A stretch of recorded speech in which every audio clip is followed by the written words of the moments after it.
Monohybrid crosses. So mono means one. So a monohybrid cross is when you look at two different plants or two different parents, and you're just looking at one trait. So the pea plant has flowers in a certain location, and they have flowers of a different color, and they have maybe the pea seeds, but we're only looking at one of those. So we're only looking at the flower color, for example. So the neat thing you need to do is make a Punnett square. And a lot of you did these in middle school, but if you haven't, I'm going to teach you how to do it right now. So a Punnett square is something used to help solve genetic problems. And this is what a Punnett square looks like. So let's say you have this cross, big P, little p. And I usually make my little p's look a little bit different from my big P's because otherwise if you're just kind of drawing this, it gets messy and you can't really tell what the heck you just drew. So I don't care how you do it, but pick some way for every single letter to make your little letter, your lowercase letter, look different from your uppercase letter. So anyway, let's say we have this parent. It's got a gene, it's got an allele for purple flowers and an allele for white flowers. And we made it with another one that's also heterozygous or a hybrid with a big P and a little p. So if you remember meiosis, traits separate when you make sperm and eggs. So this one is going to make a big P sperm and a little p sperm. And this one is going to make eggs, and one of the eggs will be a big P, and one of the eggs will have a little p. Now they'll have traits for all kinds of other stuff too, but right now we're only looking at flower color. So the big P, little p goes here, so those are the gametes, and the big P, little p for the female's gametes go here. And really it doesn't matter if you put the male's gametes here or which one goes where. But what is really, really, really important is that if you put the male gamete here, you put the other male gamete here. So daddies go on one side and mommies go on the other side. And then you fill them in and the possible offspring go in here. So little p and little p here, big P and big P. So that means if this sperm fertilizes that egg, then the offspring gets two big P's. If this sperm fertilizes that egg, then you get a big P and a little p. And if that sperm fertilizes that egg, you get a little p and a big P. And it really doesn't matter which one of these you put first. Usually you put the big one first, but it really, really doesn't matter. So anyway, this one would be purple. So these folks could have a baby that's homozygous purple, or babies like these that are heterozygous purple. Or, oops, I don't know how to get rid of that. Or, help. Don't really want help. Okay, or they could have this one that looks white, homozygous white. So that's a Punnett square. So anyway, the possible gametes are written on the sides. And the offspring, the possible offspring, are written on the inside. So when you mate this one with this one, it's possible that they'll only have one offspring, and here it is. But they have only a 25% chance that it's going to be this one. And if you're a pea plant, you'll make lots and lots of babies, and so chances are you'll get representatives of all of them. So here's another trait to look at. We're looking at seed shape this time instead of flower color.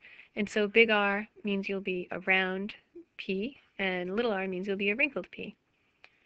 And so we're going to cross round seeds by wrinkled seeds. And in this case, it's going to be, I didn't tell you up above, so I'd have to tell you in a problem for you to know, but they're going to be homozygous or pure breeding round by pure breeding wrinkled. And so when this one makes gametes, it's going to be, let me see if I drew them in already. Yep, it's going to be a big R and a big R. And when this one makes gametes, it's going to be a little r and a little r. And so if you fill that in, this sperm fertilizes that egg, or this pollen fertilizes that ovum, and you get a big R, little r. And in fact, no matter who's fertilizing whom here, you always get the same result. Every single baby is big R, little r. So they're all round. The thing that students will mess up sometimes when they make the Punnett square, this is something to never, never, never, never do. If you mess up, this will be how you mess up. Some kids I've seen take the daddy's pollen or the daddy's sperm and put a big R here and a big R here. And then they'll have the mommies and they'll put the little r here and the little r here. In which case daddy's sperm, daddy's sperm is fertilizing daddy's sperm, which never happens. See how you get big R there, which isn't what you really should get. So bad, bad, bad, bad, bad. Don't do that. Make sure that daddy's sperm is on one side and mommy's eggs are on the other side, and then you won't run into trouble. So anyway, for this possible case, the offspring are all a genotype of big R, little r, and their phenotype is that they are all round, and the ratio is 100%. They are all alike. It's not how it always is. I think I have another example for you coming up. Anyway, homozygous dominant by heterozygous recessive gives you offspring that are all heterozygous, big R, little r. And another name for heterozygous is hybrid. Think I have another example someday, maybe not. Oh, the offspring are called F1. So the parents, these folks right here, that would be the P generation. And then these folks, big R, little r, that's the first generation, filial one, the babies, the siblings, the first generation. So the genotypic and phenotypic ratio here is all alike. And now what we're going to do is cross the offspring. So we're going to have the parents as the F1 generation, and we'll look at their offspring, which are going to be F2. So we're going to cross the round seeds with the round seeds. So you take you take this seed and you grow it up, and it'll make flowers, and you cross it with itself. And so here is the pollen that you're going to use, and the pollen makes gametes. It can make a pollen or a sperm that's a big R, and a different sperm that's a little r. So this one and this one. The mommy makes eggs, and some of the eggs will be big R, and some of the eggs will be little r. So let's see if I can, here we go. So remember, make sure that these sperm both go on this side. So daddy's sperm goes on one side, mommy's eggs go on the other side of the Punnett square. Super important that you don't mix up where you put these things. You want the sperm to fertilize the eggs, which is what you're doing when you're filling in these. So anyway, big R and big R go here. Big R and little r will go here. Big R and little r will go here. So this sperm can fertilize that egg, or this sperm can fertilize that egg. Or this sperm can fertilize that egg, or this sperm can fertilize that egg. And so what you end up with is one that is wrinkled. When you count them up at the end, when these seeds are made, and 3 of them which are round. So the genotype of the babies is different. So some are big R, that's this one. Some are big R, and some are little r, little r. The phenotype, 3/4 of them are round, and 1/4 of them are wrinkled. So let's do the ratios. For the genotypic ratio, there's one of these, right? For big R, 2 of those, and little r, there's just one of those. So if you had 30 big R, you would expect about 60 big R, and about 30 little r. But you can't really see that. What you're really going to see is the phenotypic ratio.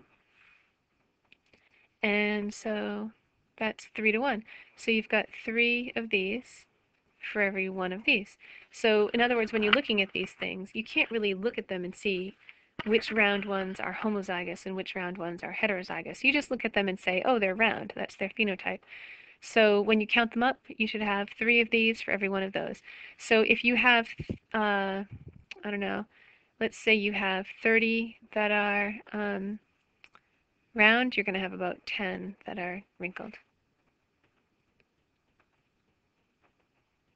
So the offspring, 25% of them are homozygous dominant, 50% are heterozygous, big R, little r, and 25% are homozygous recessive, little r, little r.